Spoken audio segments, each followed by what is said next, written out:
За анхуд эдгээр хувьцаа гэж яриаггүй шүү дээ та нар. Би бол анхны гэрээ мэрийг нь харж ирсэн.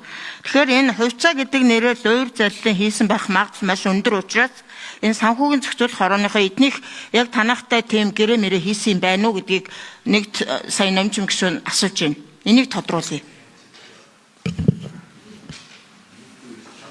За санхүүгийн зохицуулах хороо микрофон дээр очие. Хаан суух уу?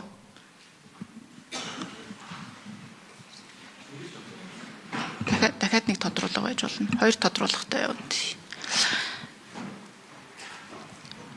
Энэ асуудлыг бас судлаараа гэд урьдчилж бас хэлсэн байгаа. Санхүүгийн зохицуулах хороо ажлын албаны дарга 6 номер.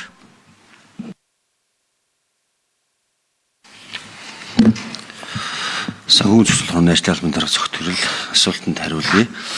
За энэ яригдж байгаа энэ төслийн хувьд бол манай дээр олон иргэдээс бас өргөдөл хөндлөн ирсэн.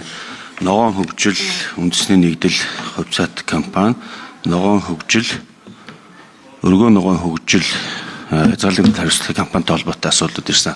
За тухайн компани нь бол 2022 оноос ахуулаад манай санхүүгийн зохицуулах хороон дээр хаалттай хувьцаат компаниар бүртгүүлэх хувьцаа нэмж гаргах хүсэлтүүдээ гаргасан байдаг. За тухайн үед нь үрд нь бол холбогдох шаардлагуудыг хууль болон журмаар тавьсан шаардлагуудыг хангахгүй байгаа учраас хувьцаа гаргахыг нь бол татгалзаж санхүүгийн зохицуулах хорооноос шийдвэрлсэн байдаг. За мөн тухайн компанитай холбоотой 8 иргэнээс ирүүлсэн өргөдөл гомдлыг бол цагдаагийн байгууллага руу шилжүүлсэн байгаа.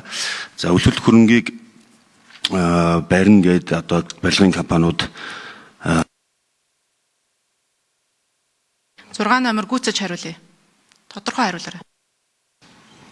Барилгын компаниуд бол захиалга авах энэ үйл явц бол санхүүгийн зохицуулах хорооноос ямар нэгэн тусгай зөвшөөрөл авахгүй санхүүгийн зохицуулах хорооны эрхлэх асуудлын хүрээнд бол хамаарахгүй юм асуудал байгаа.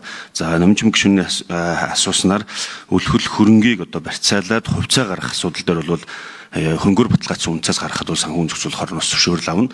Одоогоор бол ямар нэгэн зөвшөөрөл авсан асуудал бол байхгүй байгаа.